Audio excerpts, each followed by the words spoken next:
Hey, what is up? Good to see you. Welcome to the Sixers Talk podcast brought to you by Wilmington University. WilmU Works.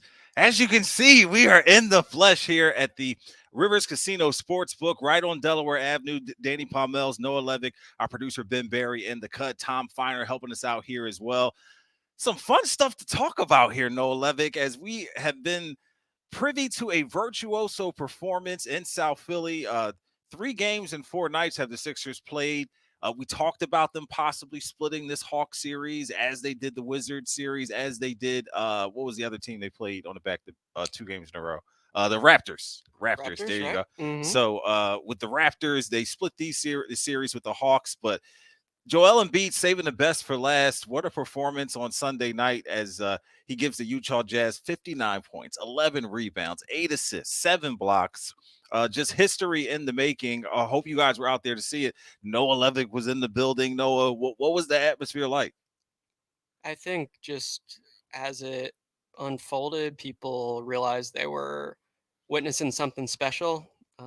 I was there, I guess, 17 years ago when Allen Iverson scored 60, but that night did not include spectacular defense and 7 blocks and just all the impact that Embiid made on that game. And I thought something that you that grew on you as the night wore on is just they needed him to be every fiber as great as he was, because in all honesty his supporting cast did not have their finest night. Only one other player in double figures, and that was Tyrese Maxey with 18 points. It just Right. tells you what you need to know. And he shot 8 for 24, Right. and the guys besides Embiid were 3 for 18 from 3-point range, and Joel Embiid assisted on all three of those makes.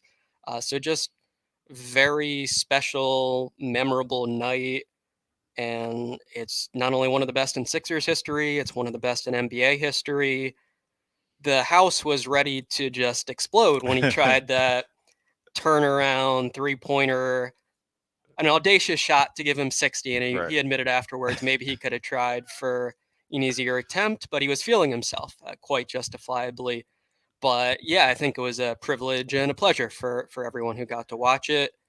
And yes, you could tell he was better than his norm, I think, but the fourth quarter, it just all of a sudden you look up and we're moving from 40 points to 50, and every single possession he is denying the Utah Jazz at the rim, and just the way it escalated from tremendous performance to all-time great performance, I think is what you will probably remember the most if you were there. Yeah, right there on the list with Wilt Chamberlain and Allen Iverson for the best scoring performances in Sixers history. And it all started Saturday night, really, because he was giving Clint Capella and Frank Kaminsky the business for 42 points, 59 points on Sunday in a back to back. Him trying to get his stamina and win back. And you see him playing these long minutes and just being so automatic with the jumper and just really doing whatever he wanted out there. And I think the thing that tripped me out, like you mentioned, the fourth quarter,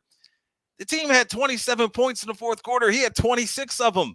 Like what? Like that's the type of stuff that you would say for LeBron or Steph Curry or someone of that ilk. You know what I'm saying? So for Joel Embiid to put on this type of MVP performance, and we joked about it on the podcast that he had said after I forget. I think it was. I forget what game it was earlier this week, but that the season didn't start yet because Right, the the Suns Phillies, win. the Yeah. Suns win. There we Mm-hmm. go. Yeah. So you beat the best team in the West. You beat the best team in the Southeast, and here we are, the best team in the NBA, the Utah Jazz, just kind of knocking them down.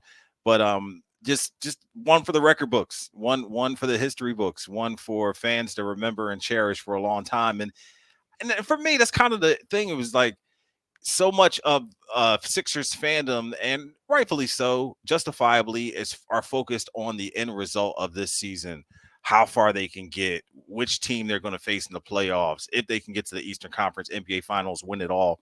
But you got to enjoy the journey. You overlook and don't get to savor things like this if you're not focused on the journey along with the destination. Absolutely. This was just a night in November that improved the Sixers to 7-7, but we all know it was so much more in that than that. And I actually thought back to a while back. Maybe it was when he scored 50, just us talking about the most talented Sixers player of the modern era and the Charles Barkley comparison. And yeah, no disrespect to Charles Barkley, but he never had a No. game at this level. You look at the game score statistic created by John Hollinger that does a decent job of just capturing single game production, and this was the 7th best ever. And James Harden owns the 4th best when he had that 60-point triple double in 2018. I thought it was cool too to see Harden on the sidelines after the game, giving Embiid a hug and just soaking in the moment as a spectator, Yeah. Someone who was just like a fan in that instance. But yeah, it honestly is still a bit mind-boggling to just try to understand exactly what he accomplished there. Although I do think it didn't feel entirely fluky. He had a comment that most of the shots he took are ones that he's quite capable of usually making. Mhm. And it just happened that most of them went in. I think the Jazz were a bit stubborn about their defensive game plan and most certainly could have sent double teams earlier, especially given how the other guys were struggling. Lord have But mercy. yeah, Kelly Olynyk and Laurie Markkinen having nightmares about that one, as are Clint Capella and Frank Kaminsky probably. But obviously, their game was one that the Sixers, probably weren't too happy with themselves afterward. They give up this 27-point lead and they close within single digits where the Sixers should have finished them off. But just wow, what a what a privilege to be a part of something like that and to witness it as the Sixers are, like you mentioned, back to 500, 7-7 on the season, 4-4 here at home. They got some time off to relax and enjoy this win, and particularly a time when they don't have James Harden and getting these victories and kind of finding themselves a little bit. And I think we're not really going to get the best version of Tyrese Maxey like we had been enjoying earlier in the season without James Harden, because he's not at his best when he has to help initiate offense and bring the ball up the floor, primarily. He needs to be more free flowing and be able to fill lanes and run the floor and things like that. So you kind of take this and enjoy it for what it is, but just hope Harden's healing up so the team can be more of what you need them to be. Yeah, Maxey had a great game against Atlanta. Not that that is what anyone will remember for this weekend, Mhm. but broke out of the shooting slump, trusted that the open jumpers would start to fall, and also a season high 9 assists. And Doc Rivers, to his credit, made a significant adjustment in recognizing Joel Embiid is our best quasi point guard for the time being. Right. So let's get Maxey off the ball more where he's comfortable, and let's encourage him to just focus on reaching the paint, being a scorer, being aggressive, and good things will stem from that. But if we're talking about last night, I don't think you can say many positive things about other Sixers besides Joel Embiid if we're talking offense. Right. Now, defensively, the team has raised its game Well, since his well, return, which the is great. the Jazz come in averaging, I guess, second best in the NBA, almost 119 points a game, and they hold them to what, 98 last night. Right. So that's worth talking about and worth remarking about and giving them some kudos for that. Definitely, and Tyrese Maxey has at least held his own enough there, but I think notable is just Matisse Thybulle picking up 5 steals in his second straight start and doing so in a relatively disciplined, solid fashion. With Sixers shorthanded, it's very costly when their key players do get into foul trouble, and Yeah. Thybulle avoided that and also sparked some transition chances and was a very strong defensive player last night And the starting role. in a starting role and in 27 minutes, was a somewhat viable player in the second half. That said, I think the Sixers rotations, Doc Rivers has a lot of hard decisions on his hands right now, and not all of them worked last night. I think he ended up nailing it with Joel Embiid's second half substitutions, just stealing that minute or two of rest for him in the fourth quarter, then taking a timeout, bringing him back in. But we all noticed that the all bench lineups were quite problematic, and the Sixers were sort of holding their breath and just waiting for the big man to get back on the floor and restore some order. But honestly, last night is the sort that makes you believe he can carry them, and anything is possible when a guy this great is on the court. To me, he's always been incredibly reminiscent of Hakeem Olajuwon, but you look at Olajuwon's, crowning performances. He ain't look like Yeah, that. this was not quite a quadruple double, but Yeah. I look back at that '95 playoff series against Doc Rivers, David Robinson, and the Spurs, and there was a 42-9, 8-5 game. Mhm. Just not too shabby, but you had Doc Rivers saying last night that this is the most dominating performance he's ever seen when you combine the offense and defense. And I think that is quite telling perspective that this was just unparalleled production and a situation where one player just single-handedly led his team to a win, and the Sixers would have gotten absolutely crushed in this game if Joel Embiid was not available. Yeah, Tyrese Maxey saying that there was a point where Doc Rivers wanted them to run a pick and roll. He's like, I think we should just get the ball to Joel. So Yeah. I'm just going to do that. But much more here on this Sixers win, including the city jerseys. The new floor was rolled out as well. Let's let you know about some of our sponsors. Learn how you can save time and tuition dollars with Wilmington University's new dual credit advantage. Go to wilmu.edu/dual credit and catch all the sports action and more at Rivers Casino Philadelphia. Whether it's the money line or the pass line, there's something for everyone, including a great sports book. Rivers Casino Philadelphia. Philly loves a winner. Gambling problem? Call 1-800-GAMBLER. How'd the floor look to you? How'd that parquet look to you? I thought it popped on TV. Well, Joel Embiid's averaging 59 points, so that's, I think, the bottom line. But no, I thought it was a nice looking Nice floor. switch up, Yeah, they just set such a high standard for themselves last year, in my opinion. With the Spectrum jerseys. I think they just crushed every element of that, and I don't envision them meeting that bar anytime soon. But yeah, I thought the jerseys looked nice on the players. I thought the old school floor worked, and the early memories are very pleasant with the Right. City Edition jerseys. Yeah. I like the brotherly love on the front. The shorts are fire to me, and I thought the parquet, the light colored floor was a nice little switch up. And like I said, it popped on TV. I saw some mixed reviews from people on Twitter, Philly, sports fans with their feelings, but I think there is a lot of that sentiment, like you said, of people who love the jerseys from last season so much. Why not make them a regular part of the rotation? And I guess this would be the way to make that happen.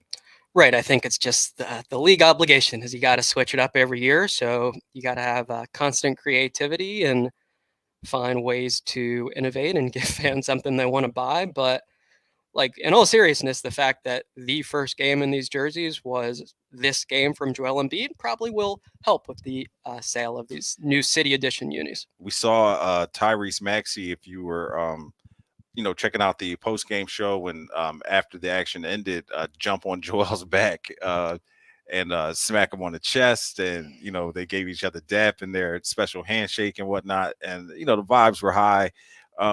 Joel in that interview saying that he feels fine, I'm good to go. I feel like his body language on the court told a different story of fatigue and him being worn out and leaving it all on the floor. Which Joel are you buying? What you saw on the floor or what he said after the game as far as how he felt afterwards? I think he's a multifaceted person. So absolutely, it is untrue that fatigue was not a very large factor in this game, that Yeah. he just powered through thanks to adrenaline, thanks to will. And honestly, it's worth mentioning too that after the Atlanta performance, he said his left ankle was pretty sore and he had it taped up. He said his right shoulder has been bugging him, and Yeah, we've seen him trying to work that out a few times. Right, that's been very significant since he's come back from this illness. And he said sometimes he can't raise it above his head, and he feels it when he blocks shots. And it was good enough to block 7 shots last night, but I thought last night in many ways epitomized who he is. And part of that was there's constant concern and uncertainty with his health status, but when he is good enough to play, he is going to have a massive impact on your team.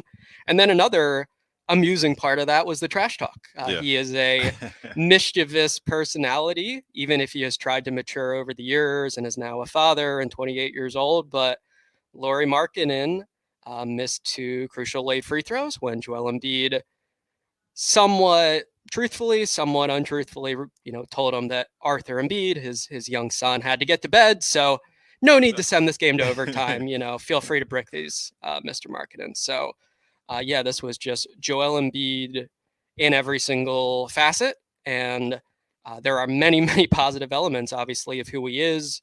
I think he gets scrutinized very intensely because the Sixers need him to be great and they need him to be healthy, and there's so much on his shoulders. But to your point earlier, yeah, probably worth appreciating also just the sheer variety of his game and the charisma he brings to the table, the joy that he expresses and that he brings to fans on nights like this.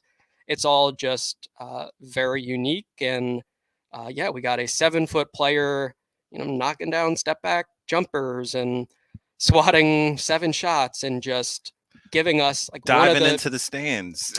yeah, no, the hustle was not lacking either last night. I think sometimes he has been criticized for uneven defensive effort, but every second he was on the floor, he was obviously giving his all, and it did help. I think that the Sixers made the sensible call to have him guarding Jared Vanderbilt, who's a total non-shooter. So Embiid was focused on patrolling that paint, and honestly, Utah did not learn its lesson very well. That if they, tried to challenge him at the rim, that probably was going to end with Embiid rejecting that ball quite emphatically. Embiid and the Sixers here 4 days off here in between games, so hopefully some treatment can be had and guys can start improving. D'Anthony Melton is having this back issue.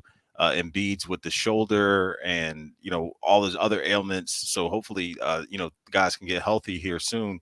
We're coming to you live here from the Rivers Casino Sportsbook here on Delaware Avenue.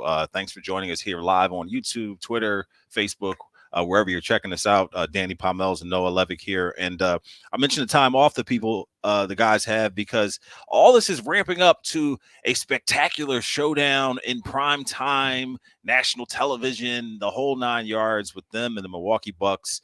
And a tall order, to say the least. I mean, you get 2 of the Holiday brothers and all 3 of the Holiday brothers in like a short span. I guess there's 4 of them, right? Or 3 guys in the NBA, but yeah, yeah. We'll see them all. Yeah, Right. and So 2 of them with the Hawks, and then we get Drew Holiday, yes. of course, who we know well here with the Bucks here soon.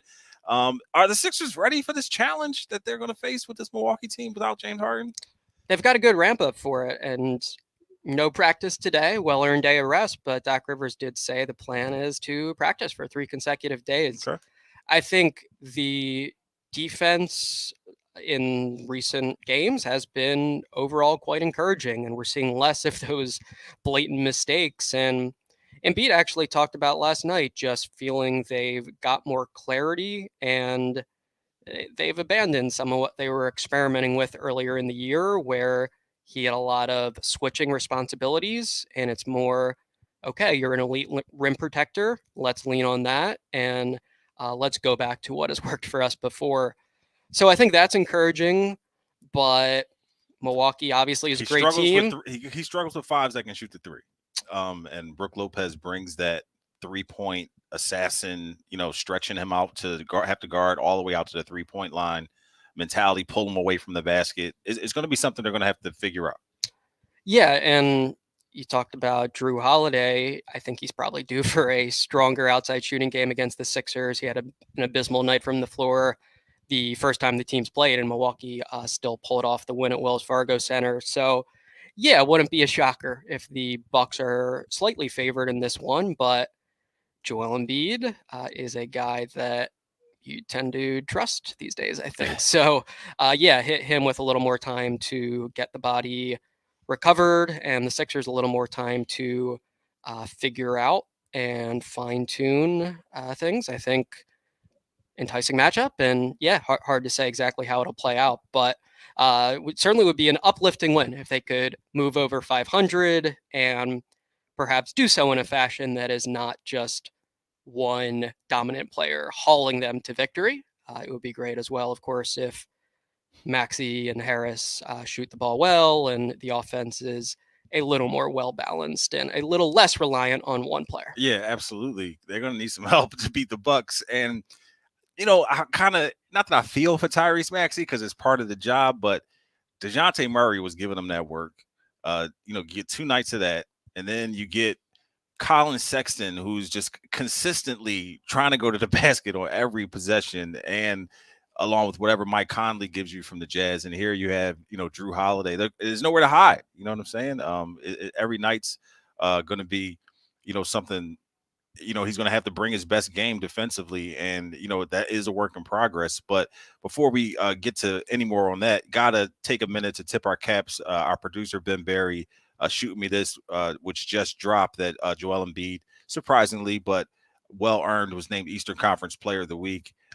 40 points, 11 rebounds during a 3-1 week for the Sixers. They've won 3 out of the last 4. He joins Hall of Famer Michael Jordan as the only NBA players to average 40 points, 10 rebounds, 5 assists, and 2 block shots over a 4-game span since 1973-74. Noah, Yeah. that's remarkable. Good week. Yeah. I thought it was very fitting and just felt right that he scored 101 points on the weekend. Obviously, one more than Wilt Chamberlain's, all-time record in a single game, but he did so on 53 field goal attempts and took 24 of the Sixers' 26 free throws last night. And yeah, there are many numbers you can point to from his recent play that are staggering. And it's also a situation where they don't feel like excessively flattering numbers, and he's just racking those points up because he's larger than everyone else or because he's facing weak opponents. Like, okay, the Jazz had players he could exploit in certain ways. The rookie Walker Kessler, I think, got challenged in transition and Embiid forced him to move his feet. But that's just kind of how it is. If you look around the league at the 30 teams, there are not many matchups where you feel Joel Embiid enters with anything less than a massive, massive advantage in skill and size. And this is just kind of what he is capable of when he's on his game and when he is determined to dominate. And then, of course, also when the Sixers are without a high usage star and he's got to carry the load. He is the sort of guy that can do that and that can accept, a Tyrese Maxey jumping on his shoulders. Right. But yeah, it was funny too. After the game in the locker room, those guys continued some of the friendly banter in the locker room, and Embiid, had the feet soaked in ice and was just, I think, soaking in the moment. And Maxey's smile did not wear off at all. I think he felt like he had, scored 59 points and probably also was imagining maybe this is him one day. Right. Maybe he does it in a different fashion and does not block 7 shots, but maybe he has one of these massive scoring nights and gets to see that side of it. But you talk about being happy for a teammate, and no one could have epitomized that more than Tyrese Maxey, who just kept repeating, Joel Embiid is really good at basketball. I don't know what else to tell you. And I think that was astute analysis by him. Yeah, hopefully Tyrese has one of those breakout virtuoso performances on Friday against the Milwaukee Bucks. It'll be a packed house, I'm sure, and all the fans will be out to see if Joel Embiid or even Maxey or someone else on the team can duplicate that type of dominance. And hopefully it's not coming from someone on the other side. Don't think it's happening. And I think that's okay. I think, we probably cannot bank on this every night. And as you said, we appreciate when something rare happens. And this was truly extraordinary and like legit one of the best games in the history of basketball. And it was by a Philadelphia 76er. So that is cool to say, even if this team is 500 and even if they don't meet expectations, the individual nights do mean something. And it felt like that. All right, we're going to put a bow on this one. I think our time has come to an end here at the Rivers Casino Sportsbook. But do not worry.